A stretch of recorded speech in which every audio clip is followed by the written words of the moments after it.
Unlock your potential today at skillbakery.com. Let's understand what we have in our app.tsx file. So over here, the first two things that you see are the import statements. So we are importing create signal from solid.js, and then we have the app CSS. Create signal is a solid.js reactive primitive used to manage state. It allows us to create and track reactive values. And then we have the app.css, which is a CSS file for styling the component. Then if you see over here, we have the component definition. So we have export default function, and the name of the component is app. And then we have this line, cost count and set count, and we are setting create signal to 0. So this app function is a solid.js component, and then create signal 0 initializes a reactive signal with a value of 0. Count retrieves the current value of the signal, and set count updates the signal's value. Then we have the JSX template over here. So this code that you see inside the return block is the JSX template, and main is the container for the content. Then we have the h1, which displays the text hello world. Then we have the button over here, and when we click on the button, it increments the count signal and displays the current value of count. Then finally, we have a paragraph, and this paragraph shows you the link to solid.js documentation. The next set of files that we will be exploring now are entry_client.tsx and entry_server.tsx. So in SolidStart application, these two files play a crucial role in managing how the app is rendered, either on the server or on the client. Now let's go ahead and review each one of them. So we have the entry_client.tsx file. Now this file is responsible for client-side rendering, or hydration as we call it, after the server sends the HTML to the browser. By default, as we know, SSR is used. So if that thing is in place, then the server will be sending the HTML to the browser, and this file takes over and hydrates the interactive parts of the app. Let's see how it's called. So here you can see the app is running in browser. The browser executes the client bundle generated during the build process. The entry_client.tsx file is the entry point for the client-side JavaScript. This file mounts the app component defined in app.tsx file into the DOM element that was pre-rendered by the server. So this is the element which is pre-rendered by the server, and the client then mounts the app component over here. And on top over here, you see we have refresh reload. This is a directive for the development environment. It enables hot module reloading, or HMR. So when you make changes to your code, the app reloads without a full page refresh.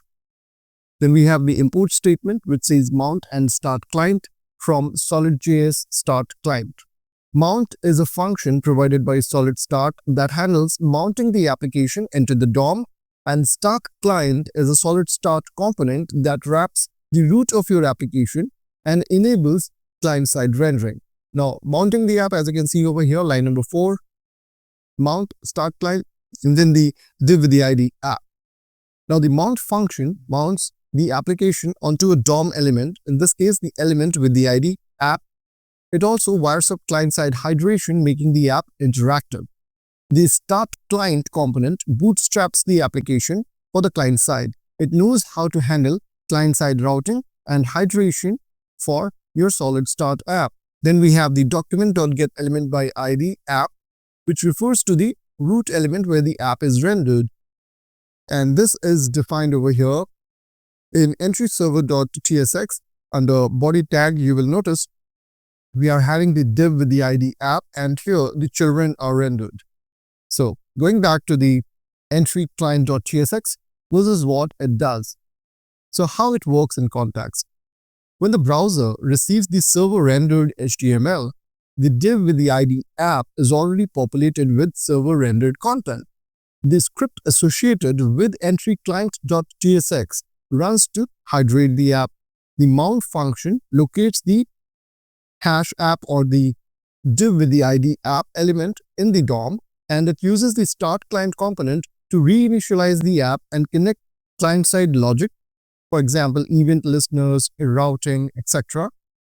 And finally, SolidStart automatically handles the rest.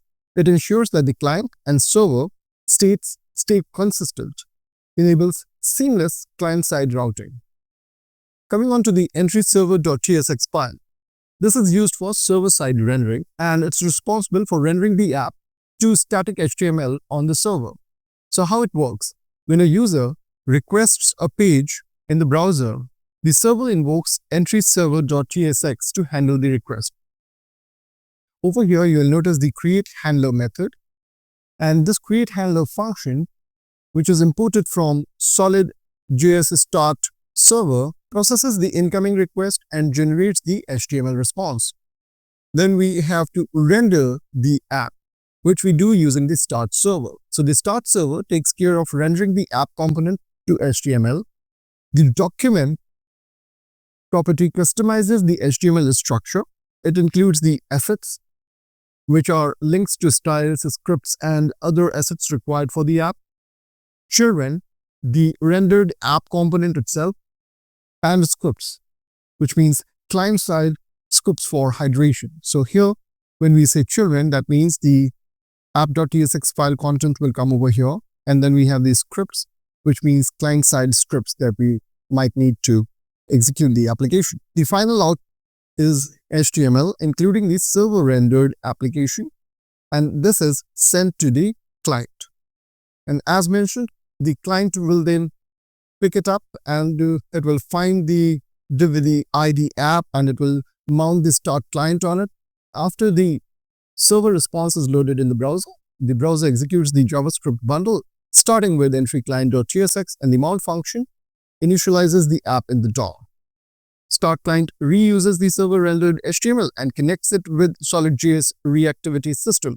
It makes the app interactive by attaching event listeners and managing state. So that's how they all are interlinked, and once you start a request using the browser, this is how they communicate with each other. If you find the video helpful, don't forget to like and subscribe.